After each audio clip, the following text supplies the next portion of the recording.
네, 여러분 안녕하세요. 예상치 못하게 돌아온 동아시아사 시간입니다. 무슨 소리냐면은요.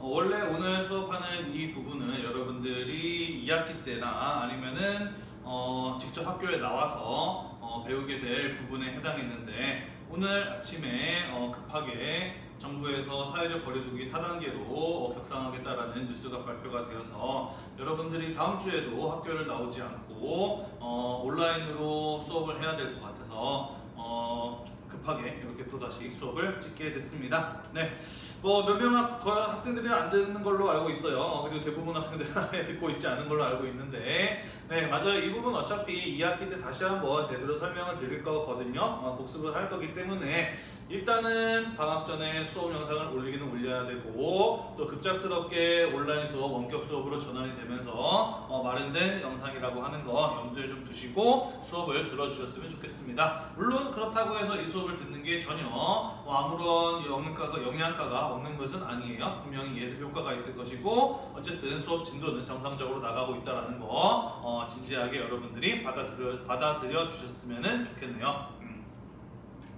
자, 우리 지난 시간에 뭐에 대해서 이야기하고 있었냐면요. 이런 거 이야기를 하고 있었어요. 임진왜란이 일어나기 직전에 동아시아 각국의 상황이 어떠했느냐라는 것이었습니다. 제일 먼저 명나라의 상황을 살펴봤어요. 명나라 같은 경우에는 북로 남웨이 침략과 환관의 부패 등으로 인해서 정치가 혼란해지고 이갑제가 해체되면서 사회가 혼란해지게 되면서 굉장히 국력이 약화되던 중이었다라고 했어요. 그래서 이런 위기를 극복해보고자 장거정이라고 하는 사람이 개혁 정책을 시도했지만 그마저도 장거정이 죽고 난 다음에는 흐지부지 되어버리고 말면서 이후에 명나라의 국력은 굉장히 약화된 상태였다. 그런 상황에서 임진왜란이 터졌기 때문에 명은 제대로 대처할 수 없었고 이후에 몰락의 길을 걷게 되었다라고 이야기를 하였습니다. 두 번째, 조선의 상황에 대해서 살펴봤어요. 임진왜란이 터지기 직전에 조선의 상황은 어떠했느냐. 두 가지 이야기했습니다. 첫 번째, 사림이라고 하는 사람들이 정권을 장악했다라고 이야기를 했어요. 그죠? 그러면서 고려 말 신진사대부들이 어떻게 갈라졌으며 이후에 조선에서 계유정난 같은 사건들이 일어나게 되면서 훈구라는 세력들이 권력을 잡았다가 그들을 비판하고 견제하기 위해서 16세기부터 15세기 말부터 등장하기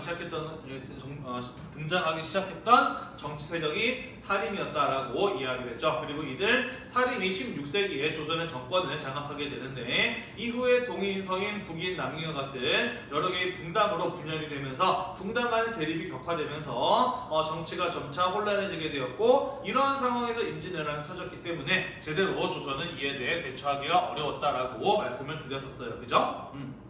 자, 이번 시간에 이어서 임진왜란이 터지기 직전에 조선의 상황이 어떠했는지 마저 살펴보도록 하겠습니다. 자, 첫 번째 주제는 무엇이냐면 바로 국방력의 약화예요. 자, 조선 같은 경우에는 임진왜란이 터지기 직전에 국방력, 군사력이 상당히 약화된 상태였습니다. 왜 조선의 군사력, 국방력이 약화되었느냐? 그것은 바로 나라의 힘, 나라의 근간인 농민들이 몰락을 했기 때문이다라고 볼 수가 있어요.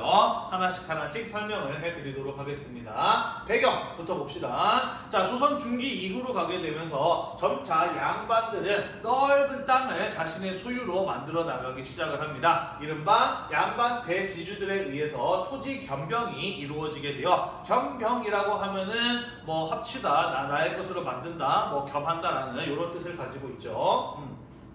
토지 겸병 이런 게 교과서에 나오는 말이 너무 좀 어렵다라고 생각을 해요, 그죠?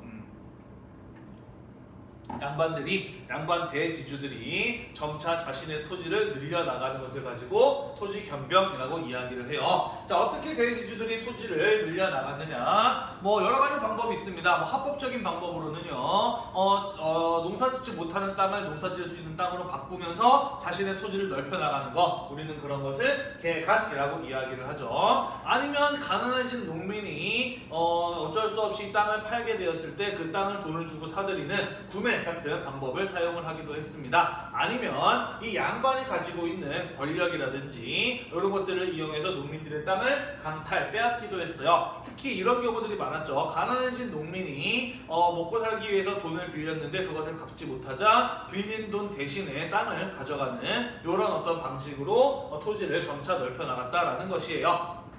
자, 왜 그럼 양반 대지주들은 점차 자신의 땅을 넓혀 나갔느냐? 뭐 어렵게 생각할 거 없어요. 땅은 당시에 농업사회였으니까 모든 경제적 가치의 원천이었습니다. 그죠? 모든 경제적인 가치가 있는 것들은 땅에서부터 생산이 되잖아요. 그죠? 그러니까 자신의 재산을 더욱더 늘리기 위해서 더 많은 재산을 소유해 나가기 위해서 이 양반 대지주들이 점차 자신의 토지를 소유하고 있는 토지를 넓혀 나가는 모습을 보였다라는 것이죠.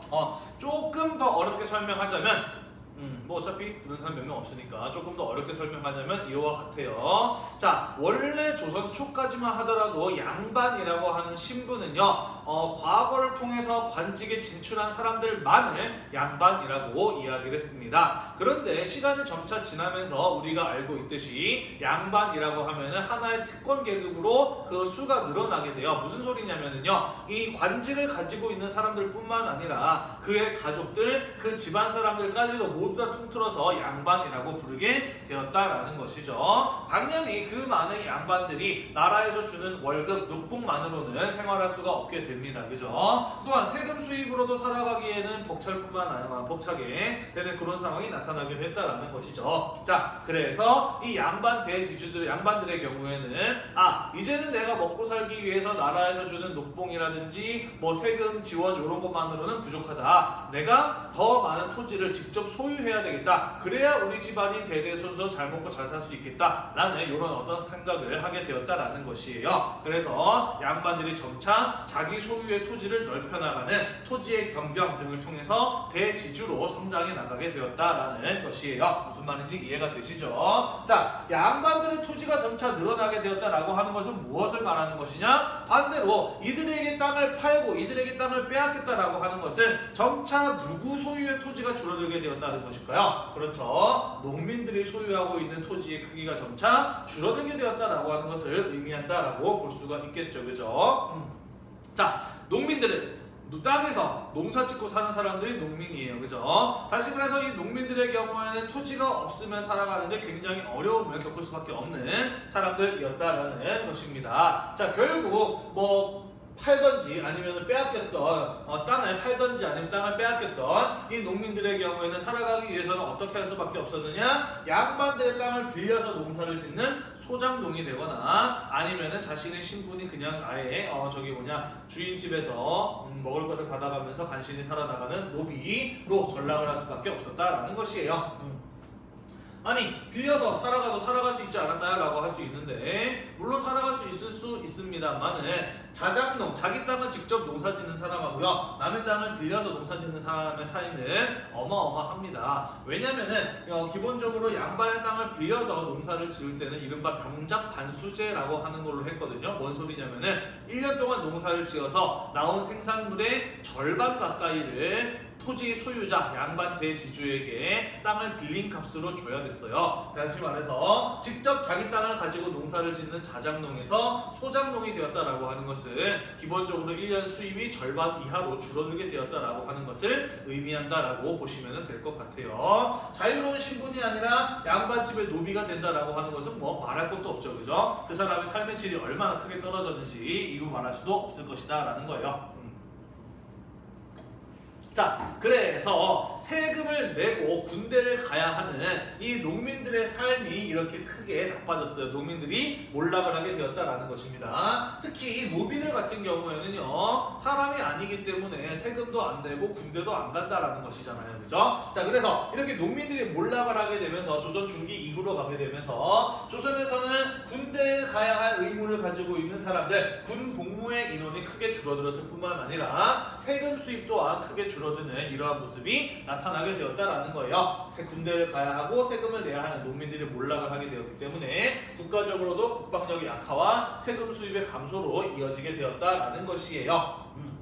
자, 게다가 이 조선의 국방력이 약화되는데 또 다른 영향은 무엇이냐면요, 조선이라고 하는 나라는 약 200년 가까이 전쟁이 없었어요. 그리고 오랫동안 조선 전기에, 조선 초기에 전성기를 누리면서 평화가 오랫동안 지속되었었다라는 것입니다. 뭔 소리냐면요, 조선이 건국된 해는 1392년이고요 임진왜란이 터진 것은 1592년이에요 약 200년 가까이의 시간이 있는데, 사실 이 기간 동안 조선이라고 하는 나라는 제대로 된 전쟁이라고 전쟁이라고 하는 것을 거의 겪어보지 않았다라는 겁니다. 기껏해봐야 북방의 여진족들이 조금 쳐들어와서 그들을 몰아낸 것, 아니면 남쪽의 왜구들이 침략과 약탈을 해서 그들을 몰아낸 것 정도밖에 없었다라는 것이죠. 사실 뭐 요동정벌 이후에 이 한반도에서 제대로 된 어떤 전쟁의 준비나 아니면 전쟁의 경험이나 이런 것들을 해보지 않았다. 200년 가까이 해보지 않았다라는 것이에요. 군대에 가면은 이런 얘기 듣습니다. 군대가 50년 이상 전쟁을 하지 않으면 군대로서의 기능을 잃는다라고 이야기를 합니다. 실전 경험을 가지고 있는 사람들이 없으면 사실 전쟁이 바로 터졌어도 이 전쟁의 군인들이 제대로 자신들의 역할을 수행하기 어렵다라는 이야기잖아요. 자, 50년 가까이 전쟁을 안 해도 군대가 군대의 기능을 제대로 수행하지 못한다고 했는데 200년 가까이 전쟁이 없었던 조선 이루 말할 것도 없겠죠. 그죠? 자, 그래서 조선 사람들은 당시 어떤 생각을 가지고 있었느냐? 워낙 오랫동안 전쟁이 없다 보니까 전쟁이 일어날 것이라고 전혀 생각도 못하고 있는 그러한 상황이었다라고 볼 수가 있다라는 것이죠. 자, 그래서 군대에 복무할 인원들은 줄어들었고 세금 수입도 줄어들었어요. 그런데 200년 가까이 전쟁이 없이 평화가 지속이 되면서 어차피 전쟁이 일어나지 않을 거라는 생각이 늘어나게 되었습니다. 그래서 조선에서 어떤 제도를 시행하느냐? 이른바 방군수포제라고 하는 것을 시행을 하게 됩니다. 자, 방군이라고 하는 것은 무엇이냐면요. 방군, 군대의 의무에서 풀어준다라는 것이에요. 군역, 군대에 가야 하는 의무, 군복무의 의무를 가지고 군역이라고 이야기를 해요. 그것을 없애주는 겁니다. 무엇을 대가로? 수포, 군포를 받는 대가로 군대에 가야 하는 의무를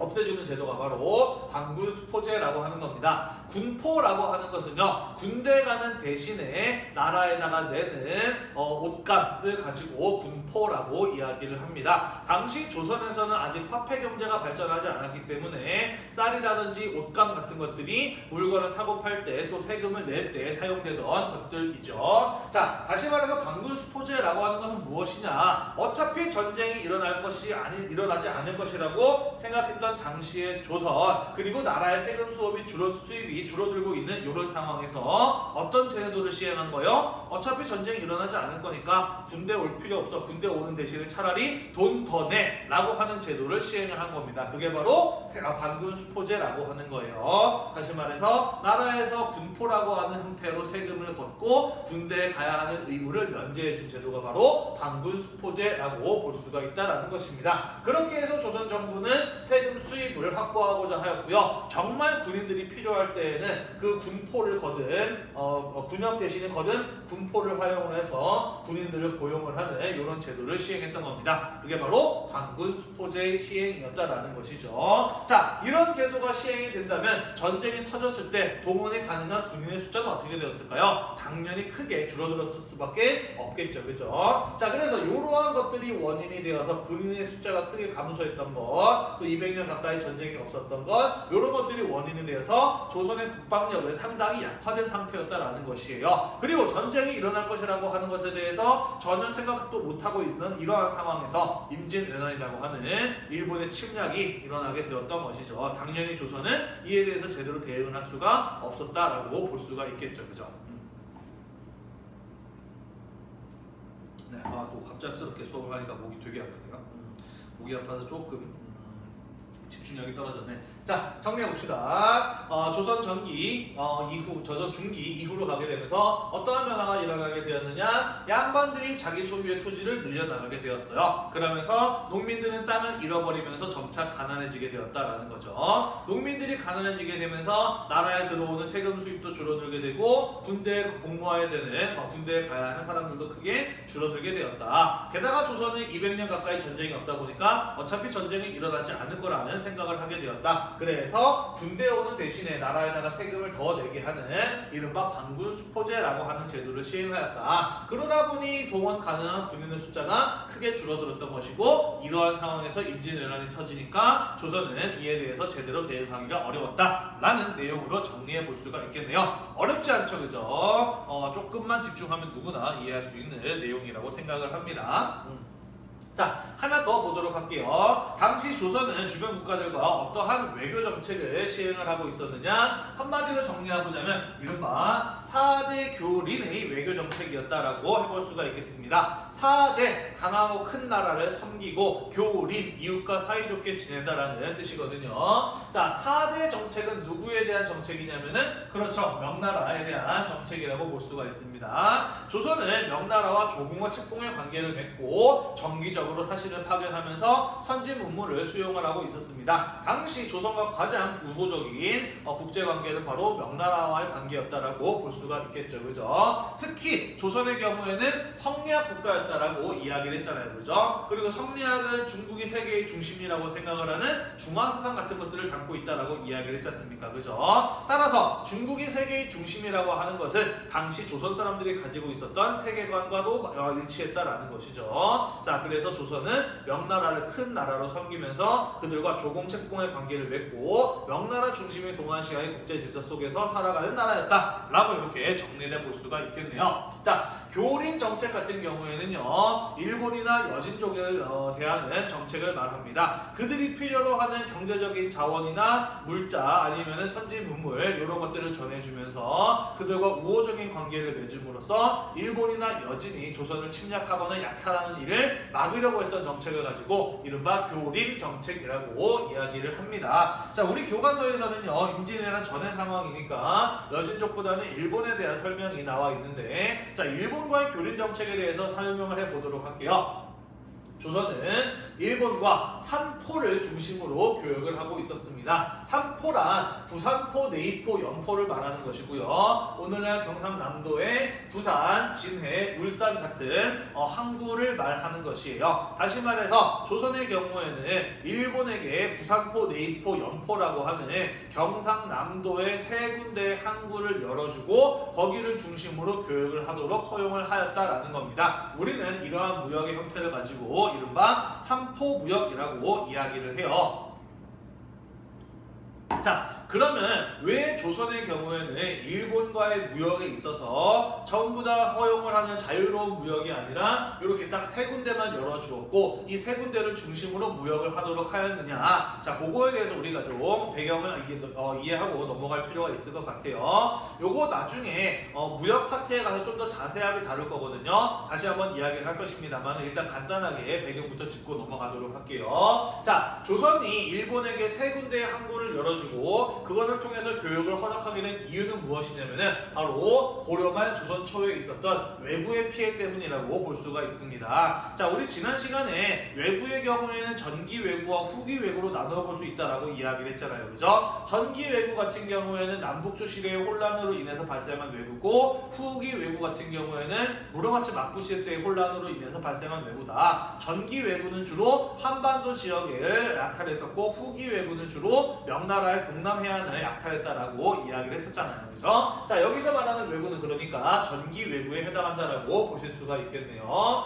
자, 이 외구의 피해가 상당히 심각을 했어요. 자, 그런데 이 외구가 애당초 왜 발생을 했느냐? 그 원인을 따져보니까 이 외구들이 특히나 많이 활동하는 그 근거지, 중심이 되는 지역은 어디였냐면 바로 조선과 일본 사이에 있는 섬, 대마도, 스시마 섬이었다라는 것이죠. 자, 그렇다면은 왜 스시마 섬에서 외구가 발생을 하고 그 외구들이 조선과 고려말 조선 초의 한반도를 약탈을 했느냐? 그 까닭은 무엇이냐면요. 스시마섬 같은 경우에는 굉장히 토지가 척박한 섬이에요. 그래서 농사를 지어서 그 섬에 사는 사람들이 먹고 살기에는 굉장히 부족한, 턱없이 부족한 자연 조건을 가지고 있는 섬이라고 볼 수가 있습니다. 다시 말해서 이들은 기본적으로 식량이 부족했기 때문에 자급자족이 어렵기 때문에 그들이 부족한 식량을 더 확보하기 위해서는 다른 나라를 약탈하거나 아니면 교역을 통해서 확보해야 될 필요가 있었다라는 것이죠. 그리고 이 대마도 같은 경우에는 예로부터 조선과 일본 사이에 있다라고 하는 그런 어떤 지리적 이점을 이용을 해서 두 나라 사이에서 무역을 통해서 상당히 많은 이익을 얻고 있는 나라였었거든요. 자, 그랬기 때문에 이 대마도에서 발생하는 외구의 피해를 막으려면은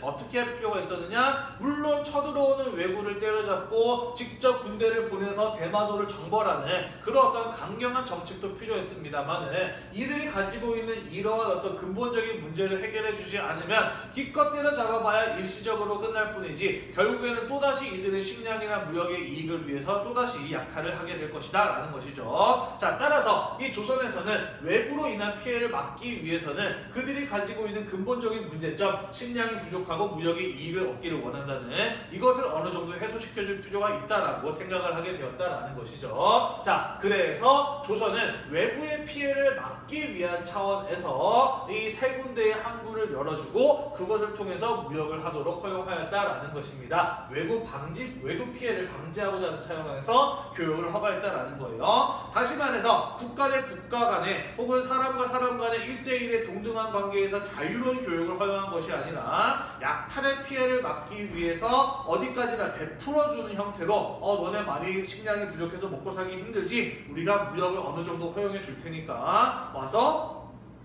필요한 게 있으면은 사가라, 뺏어 먹지 말고 필요한 게 있으면은 사서 먹어라 라는 식으로 일부의 교육을 제한된 형태로 허용해 준 것이 바로 이 삼포무역이었다라는 것입니다. 자, 그러다 보니 어떤 일이 벌어지게 되었느냐, 제한된 무역이다 보니 외관에 거주하는 일본인들이 폭동을 일으키는 일들이 벌어지기도 했어요. 요건 또 무슨 소리냐면요, 외관이라고 하는 것은 일본인들의 거주와 교육을 허가한 관사라고 써 있어요. 자, 이 세 군데의 항구를 열어주었다라고 이야기를 하였잖아요. 그리고 그 세 군데의 항구에다가 일본 사람들이 와서 먹고 자고 살고 하면서 거기에서 무역을 할 수 있도록 너네 여기까지 들어와서 살아, 이 밖으로 나오면 안 돼, 이 안에서만 살고 이 안에서만 조선이랑 교역을 해야 돼 라고 이렇게 일부 조선인들이 먹고 살고 장사를 할 수 있도록 지역을 정해주었다라는 거예요. 그 지역을 가지고 외관이라고 이야기를 했다라는 것입니다. 자, 이 삼포무역이 시작이 되면서 조선과의 무역을 통해서 얻을 수 있는 이익이 점차 늘어나게 되자 이 외관에 와서 살게 되는 일본인의 숫자도 점차 늘어나게 됩니다. 원래 조선이 정해주었던 숫자보다 훨씬 더 많은 숫자의 일본 사람들이 들어와서 살게 되고요. 심지어 거기에서 자기들이 농사를 짓고 사는 그런 어떤 모습들까지도 나타나게 됩니다. 자, 그래서 조선 정부에서는 처음에는 그냥 어디까지나 외부의 피해를 막기 위한 차원에서 교육을 허용해 줬던 것이니까 원래 정해져 있던 숫자보다 많은 일본인들이 외관에 들어와서 살고 해도 그냥 놔뒀어요. 그래, 그렇게 해서 외부의 피해를 막을 수 있다라고 한다면은 뭐 나쁘지 않다라고 이렇게 생각을 하면서 눈 감아주고 있었던 것이죠. 그런데 이 외관에 살게 되는 일본의 숫자가 너무 많이 늘어나다 보니까 조선 정부 입장에서도 부담을 점차 느끼게 되었어요. 그래서 조선 정부 입장에서는 애당초 무역을 허가한 것이 어디까지나 베풀어주는 입장에서 무역을 허가한 것이었다라고 이야기를 했잖아요. 그죠? 그러다 보니 이 외관에 거주하고 있는 일본인들과 어떤 사전 협상이나 사전의 어떤 통보 없이 일방적으로 너네 여기 왜 이렇게 많이 살고 있어? 나가! 라는 식으로 외관에 살고 있는 일본인들에 대한 통제를 조선 정부가 일방적으로 강화하는 모습을 보이게 됩니다. 자, 그러자 당연히 뭐야, 지금까지 아무 일 없다가 아무 말 없다가 왜 갑작스럽게 이렇게 우리를 일방적으로 통제하는 거야? 라고 당시 외관에 살고 있는 일본인들은 불만을 가질 수밖에 없었겠죠. 그죠? 그러면서 외관에 거주하고 있는 일본인들이 집단적인 폭동을 일으켰으니 그 사건이 바로 삼포외란이라고 하는 사건이었다 라는 것이고요. 임진왜란이 터지기 한 몇십 년 전에 있었던 일이라고 보시면 될 것 같습니다.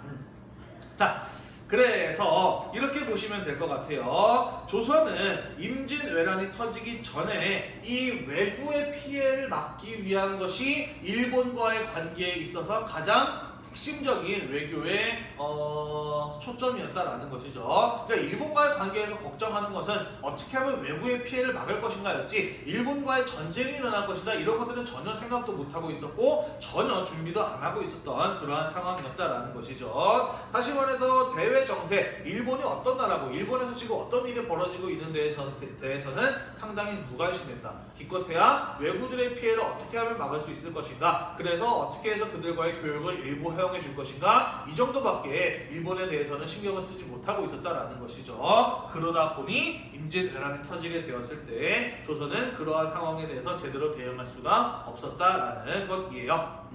이해가 되시죠?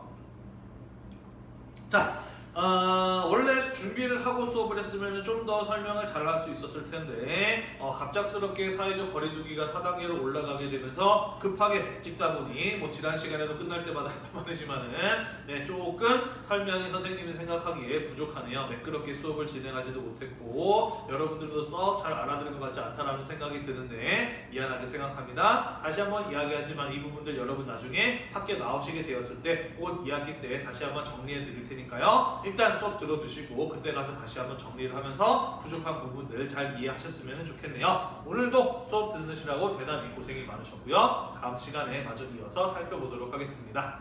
안녕.